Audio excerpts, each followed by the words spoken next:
तो उत्तराखंड में इस बार कौन कितनी सीट जीतेगा, भारतीय जनता पार्टी कितनी सीट जीतेगी और कांग्रेस कितनी सीट जीतेगी, और इस बार जो निर्दलीय प्रत्याशी मैदान में है क्या वो किसी का खेल खराब करेंगे या वो भी सीट निकाल सकते हैं, इस पर चर्चा करेंगे। मेरे साथ अरुण चौबे सर हैं, इंडिया.com के संपादक हैं।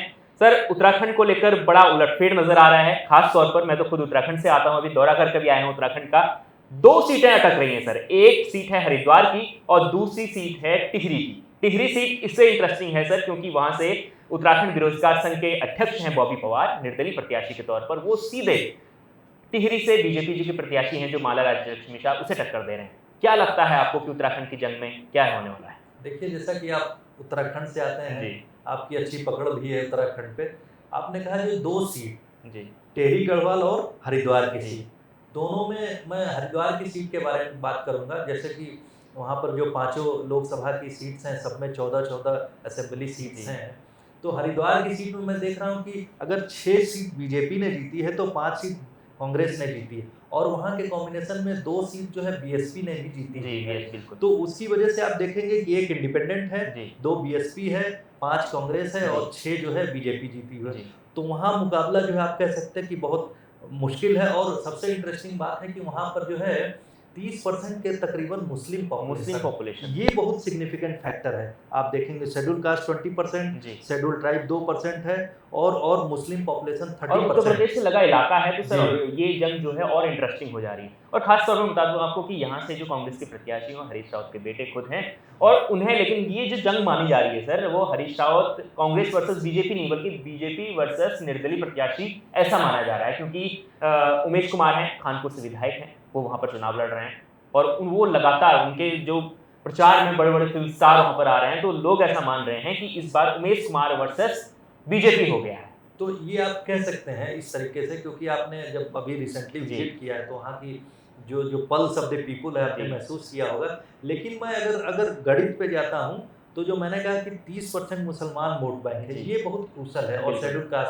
शेड्यूल कास्ट वोट बैंक पे आप कह सकते हैं कि बीजेपी ने जो अपने अपने प्रोग्राम्स के ज़रिए जो है लाभार्थियों का एक वर्ग पैदा किया जी। है, अगर उसमें उसमें कोई परिवर्तन नहीं होता है, हुँ, तब तो ये सीट ठीक है। आप जिस तरह से कह रहे हैं वो बात हो सकती है, क्योंकि इन लोगों ने जो अपने प्रोग्राम जिस तरह से बनाए उसमें लाभार्थी वर्ग बना है, तो उसमें मुसलमान हो, दलित हो और ओबीसी ओबीसी सभी तो खैर शामिल हो वहाँ पर सकते नहीं हैं। है उस तरीके बिल्कुल। से। लेकिन इस सेगमेंट में उनकी पैठ बनी रह सकती है। लेकिन अगर आपने कहा कि 30% मुसलमान जी, वोट बैंक अगर उस तरफ थोड़ा-सा भी टिल्ट होता है, क्योंकि आपने देखा होगा उत्तराखंड में अभी एक इश्यू की वजह से आपने देखा होगा कि जी। माइनॉरिटी वोट बैंक में बड़ी हलचल हुई है। अगर वो सब टिल्ट होता है तो अगेंस्ट बीजेपी जाता है। बिल्कुल सर, अगर तो यूसीसी को लेकर जो उत्तराखंड सरकार यूसीसी लेकर आई है, अगर उसका सीधे-सीधे अगर मुस्लिम वोट बैंक पर असर पड़ा, हालाँकि हम कह सकते हैं कि मुस्लिम वोट बैंक जो है उत्तराखंड में, वो तो या तो कानपुर के विधायक उमेश कुमार के साथ जाएगा या अधिकांश कांग्रेस के पास जाएगा। तो कांग्रेस के पास मैंने इसीलिए कहा ना जी, कि कांग्रेस के साथ में कांग्रेस कॉन्फिडेंट वहाँ इसलिए दिख रही है, जी, क्योंकि आपने देखा होगा कि चाहे कर्नाटका हो, चाहे तेलंगाना इलेक्शन है, जी, उसमें जो जो मुस्लिम वोट बैंक है इन मास पड़ा है, यानी जी, पूरा का पूरा जो है उनकी तरफ पड़ा है। और जो मुस्लिम जनमानस एक स्ट्रेटेजिक वोटिंग करता है, जी। तो उसकी वजह से अगर ये परसेंटेज जो 30% का वोट बैंक है इन मास चला गया, हुँ, हुँ। तब ये सीट जो है बीजेपी के लिए थोड़ी सी डिफिकल्ट हो बिल्कुल। सकती है। सर, इसमें जी। भी हरिद्वार सीट का गणित की बात करें, 2 है, एक हरिद्वार ग्रामीण है, एक हरिद्वार हरिद्वार अर्बन सीट है, शहरी इलाका जो है। खास तौर पर शहरी इलाके में तो बीजेपी मजबूत दिखाई देती है, लेकिन ग्रामीण इलाके में कांग्रेस को अच्छा समर्थन मिलता है। हरीश रावत की बेटी भी वहाँ से विधायक रह चुकी हैं। तो यहाँ पर कुल मिलाएँ, अगर बसपा के भी कैंडिडेट मैदान में मैंने हैं। कहा ना कि बसपा का जो 2 कैंडिडेट जी, वहाँ असेंबली इलेक्शन में जीते जी, हुए हैं, तो वो भी जो है अगर अगर अगर उस तरह से वो और दलित दलित वोट बैंक मैं कह सकता हूँ कि भाई हो सकता है बीजेपी ने अपनी तरफ से कर लिया हो, क्योंकि जी, वो जो वोटर का सेगमेंट है, लोकसभा इलेक्शन में वो जान रहे हैं कि भाई अगर हम यहाँ से बहुजन समाजवादी पार्टी का कोई प्रत्याशी जो जीत नहीं सकता है, जी। अगर इस तरह का इंप्रेशन है तो अगर उनका वोट वेस्ट नहीं होता है, हुँ, जबकि वो लोग काफ़ी कमिटेड वोटर्स होते हैं बसपा बिल्कुल। के, अगर वो उस पे असर नहीं पड़ता है, तो बीजेपी के लिए एक पॉजिटिव चीज़ है। अदरवाइज़ जो आपने बात कही है, जी, वो जो कांग्रेस के साथ में इन मास वोटिंग होती जी, है अगर माइनॉरिटीज़ की यूसीसी की जी। वजह से। और एक इश्यू और आया था, अभी आपने देखा होगा, बहुत इश्यूज़ हैं, अंकिता हत्याकांड वहाँ पर बहुत बड़ा मुद्दा है। ये बीजेपी को लगातार घेर रहा है, एंटी लगातार। इनकम्बेंसी बिल्कुल। फैक्टर जो है, थोड़ा-सा जो है बीजेपी के साथ और इस वहाँ समय पर है। सर सबसे बड़ी बात है कि कई सांसद तो ऐसा कहते हुए नज़र आए कि मोदी लगातार सिर्फ प्रधानमंत्री मोदी को लेकर वहां पर वोट मांगा जा रहा है, इस प्रकार की भी वहां पर लगातार बात नहीं है। नहीं, ये आप बिल्कुल सही कह रहे हैं कि उत्तराखंड में जो वोट बैंक का जो वो रुझान है, असेंबली की वोटिंग दूसरे तरह की होती है और लोकसभा इलेक्शन की दूसरे तरीके से होती है। लेकिन उत्तराखंड ने असेंबली इलेक्शन में भी मोदी जी के नाम पे, प्रधानमंत्री मोदी जी के नाम पे वोट दिया और लोकसभा तो उनके नाम पर जाता ही है। जाता ही तो जाहिर सी बात है, जो वहाँ कैंडिडेट इंपॉर्टेंट नहीं है, वो मोदी की गारंटी ज़्यादा इंपॉर्टेंट है। लेकिन सर एक सीट ऐसी है जहां पर कैंडिडेट इंपॉर्टेंट हो रहा है, वो है टिहरी की सीट।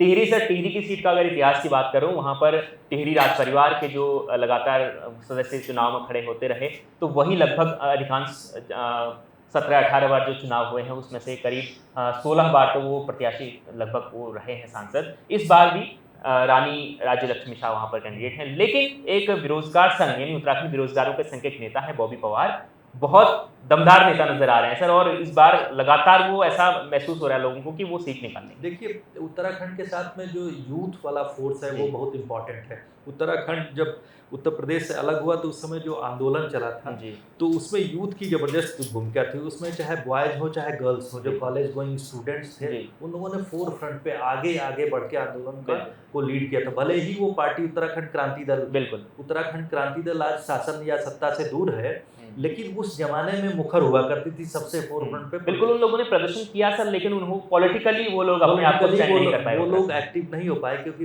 राजनीति में जो है बने रहने के लिए बहुत सारी चीज़ें जरूरी होती हैं। जी धन बल जनबल दोनों तरह की जी। चीज़ें जरूरत होती है। लेकिन उसके साथ में मैं कहूँगा कि उस वहाँ पर जो 14 असेंबली सीट है, उसमें 11 पे बीजेपी जीती हुई है जी। ऑलरेडी। बिल्कुल तो इसलिए जो है, जो चुनावी गणित है वो तो अभी बीजेपी के फेवर में दिख रही है। लेकिन अगर उस तरह से कहते हैं कि जो जो एक उन्माद होता है, आप जिस तरह से आपने कहा कि चुनाव के दरमियान दिखता है, अगर उस तरह का आपने पल्स महसूस जी। किया है, तो हो सकता है उसकी वजह से बीजेपी को परेशानी हो। बिल्कुल ऐसा हो सकता बिल्कुल है। सर। इसके अलावा 3 सीटें और उत्तराखंड की हैं, उसमें से एक अल्मोड़ा संसदीय क्षेत्र है, दूसरा नैनीताल है और तीसरा पौड़ी गढ़वाल है सर, जहाँ से अनिल बलूनी चुनाव लड़ रहे हैं। लेकिन मेरा जो एनालिसिस अभी तक है, मैंने जो देखा सर ग्राउंड में, तो मुझे ऐसा लगता है कि इन सीटों में बीजेपी आसानी से चुनाव जीतती है। अल्मोड़ा तो शेड्यूल कास्ट जो बिल्कुल, रिजर्व जी, सीट है, रिजर्व सीट है। तो उस पे तो आप जिस तरह से कह रहे हैं वो बात आपकी सच हो सकती है, जी। क्योंकि बीजेपी वहाँ डोमिनेट करती है। गढ़वाल में भी वही मामला है। गढ़वाल में भी मैं देख रहा हूँ कि जो वो तीरथ सिंह रावत जो उनको हटाकर इस बार उनको हटा के जो है इस जी। बार जो सीट बदली गई जी, है, अनिल बलूनी सब प्रत्याशी बनाए। अनिल बलूनी जो है, उनके जिस तरह से उनकी छवि है और जिस तरह से लोग राष्ट्रीय उनके स्तर के साथ नेता हैं। राष्ट्रीय स्तर के नेता है, मैंने देखा मीडिया में भी जबरदस्त जी। उनकी अपनी एक पकड़ है। और जिस तरह से उनके साथ लोग जुड़ रहे हैं, जी।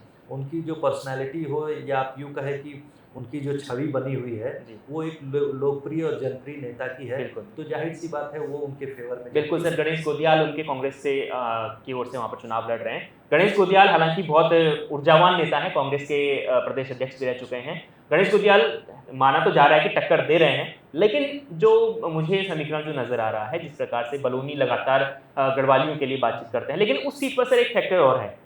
पौड़ी से ही अंकिता भंडारी आती हैं और अंकिता भंडारी को लेकर वहाँ के लोगों का जो एक तरीके से इमोशनल टच था, अंकिता भंडारी केस जब हुआ उसकी जांच नहीं हो पाई, लगातार जो वीआईपी को लेकर बातचीत हो रही थी, वो वीआईपी का नाम सामने नहीं आ पाया।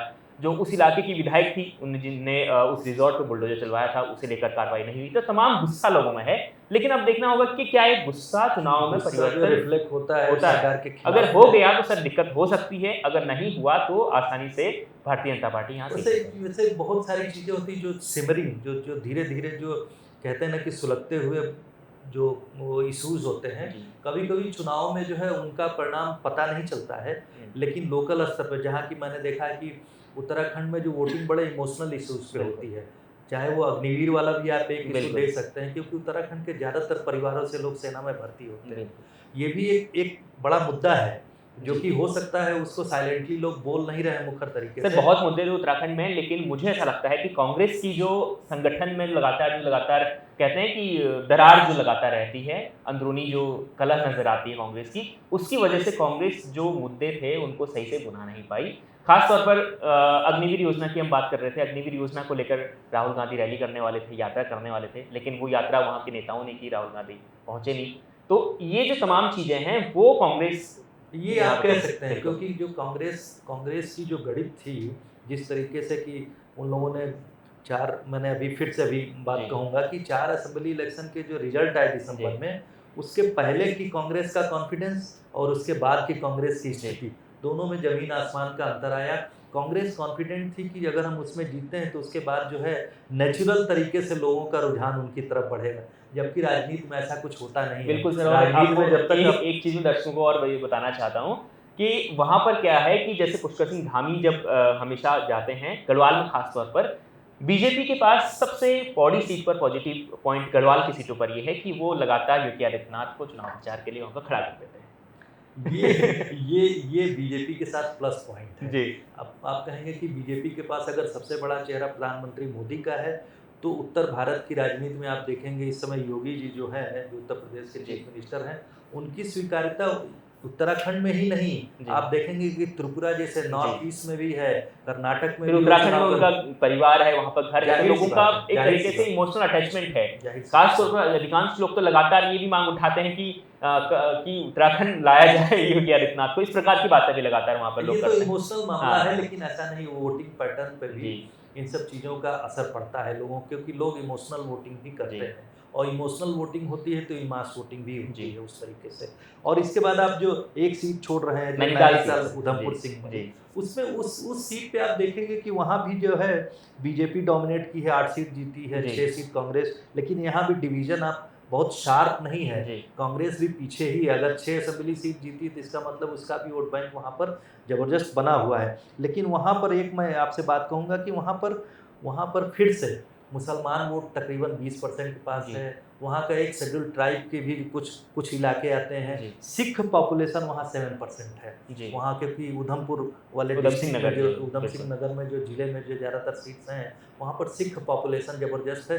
तो ये सब वहाँ पर का एक डिफरेंस कॉम्बिनेशन है, जो कि आप सिख आप कह सकते हैं कि बीजेपी के साथ जाता है, लेकिन जो मुसलमान और दलित है, जो आप उस तरह से बात करेंगे तो मुसलमानों का जो 20% का वोट बैंक है वो भी एक सिग्निफिकेंट वोट बैंक है, वो किस तरफ टिल्ट होगा ये भी एक डिसाइड। बिल्कुल सर, इससे पहले कुछ दिन पहले हमने देखा कि हल्द्वानी में काफ़ी हिंसा फैली, उससे पहले रेलवे की ज़मीन से हज़ारों करीब 50,000 मुस्लिमों को हटाने की बार मैं इसीलिए कह रहा हूँ, मैं उस घटना की बात नहीं करना चाह रहा था, वायलेंस हुआ था, इसीलिए मैं कह रहा था कि ये जो छोटे छोटे इशूज हैं, वायलेंस भी एक वो वाला एक बड़ा मुद्दा है जो कि सामने नहीं आ रहा है, लेकिन उसका कहीं ना कहीं अंदर सिमरिंग जो है, कहते हैं कि सतह के नीचे उसकी गर्माहट जो है, मुझे लगता है इस चुनाव में बनी हुई है। बिल्कुल सर, तो कुल 5 सीटों में से मेरा गणित तो यही है, तो शायद आपको भी अब लगभग ये लग रहा होगा कि 3 सीटें तो बीजेपी निकाल सकती है आसानी से। मैं किसी कंक्लूजन पे नहीं पहुंचूंगा कंक्लूजन पे, लेकिन मैं कह रहा हूँ कि 2 सीट जो है बीजेपी के लिए थोड़ी सी ट्रिकी है, डिफिकल्ट है, ऐसा कहा जा सकता है। बिल्कुल, तो देखिए ये उत्तराखंड का चुनावी समीकरण था। उत्तराखंड में भी